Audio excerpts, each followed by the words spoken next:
The first thing people noticed wasn't the disappearances. It was the sound. Every night at exactly 1:46 a.m., a low vibration rolled through the town of Alder Creek. It didn't come from the sky. It didn't come from the streets. It felt like it came from under everything, beneath houses, beneath roads, beneath memory itself. Most people ignored it. They told themselves it was pipes, old wiring, wind trapped in the wrong place. But deep down, everyone felt the same thing. The sound wasn't random. It was waiting. Alder Creek was the kind of town that tried to forget its past. Old buildings were torn down instead of repaired. Records before the 1980s were missing. And the woods at the edge of town, thick, silent, and endless, were never mentioned by name. Kids were warned not to go there. Adults never explained why. The night the TVs turned on by themselves, nobody slept. Every screen showed the same image. Not static. A shape. Dark. Tall. Motionless. Standing in a place that looked like Alder Creek, but wrong. The buildings were stretched. The streets were cracked. And the sky pulsed slowly, glowing red like a heartbeat. Then the screens went black. At 1:47 a.m., the vibration stopped, and the town held its breath. By morning, one house was empty. No signs of struggle. No broken locks. Just a basement door hanging open. Inside, the concrete floor had split straight down the middle, as if something underneath had pushed upward and then retreated. As days passed, strange things became normal. Clocks began losing time. Phones recorded sounds no one remembered hearing. People swore they saw loved ones standing in rooms, only to blink and find them gone. The vibration returned every night. Stronger now. Closer. A group of teens noticed something no one else did. The vibration followed patterns. It wasn't every night. It was every 3 nights. And each time, it lasted longer. They started mapping it, timing it, tracking it, and realized something terrifying. The vibration wasn't spreading randomly. It was moving toward the center of town, toward the old communications building no one used anymore. That building wasn't abandoned by accident. It had been sealed. Inside, they found equipment older than the town itself.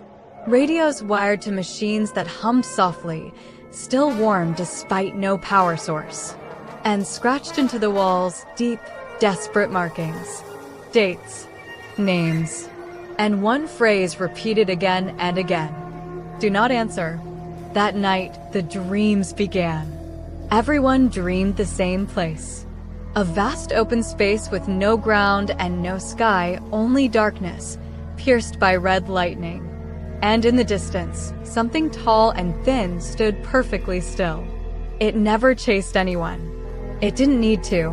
It spoke directly into their thoughts. You heard me once before. People woke screaming. Some woke smiling. Those who smiled didn't last long. They wandered into the woods, toward the sound, and never came back. Old town records finally revealed the truth. Before Alder Creek existed, the land was used for signal experiments. Scientists believed communication could travel beyond space into places not bound by time or reality. They sent a signal. Something responded. Not words. Emotion. Fear. Regret. Guilt. They shut the experiment down and buried everything. Then built a town on top of it. And pretended nothing ever answered. But the signal had been waiting. Listening. Learning. Growing stronger from every human thought leaking into the ground.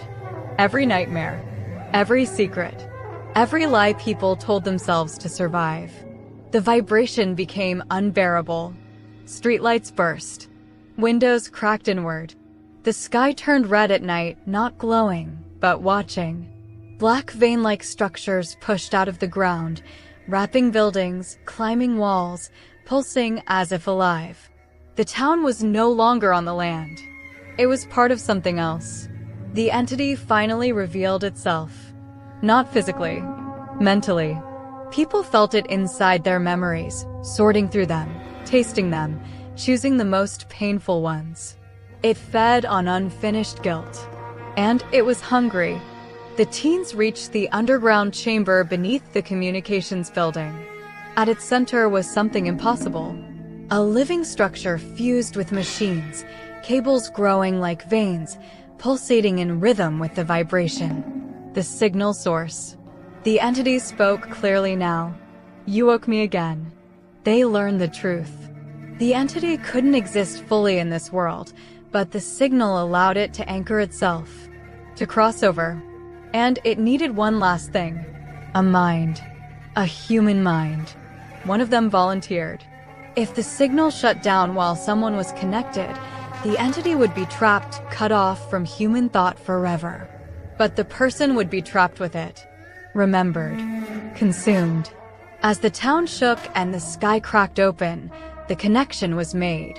The vibration screamed. The red sky collapsed into darkness. The black veins burned away. And suddenly, silence. Morning came. Alder Creek looked normal. Buildings intact. Sky blue. No signs of damage. Except one thing.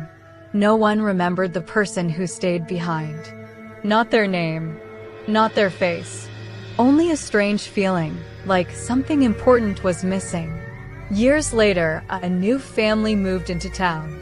On their first night, at exactly 1:46 a.m., the house vibrated softly. And from deep underground, something listened. If you love Stranger Things style horror, like the video and subscribe for more dark stories.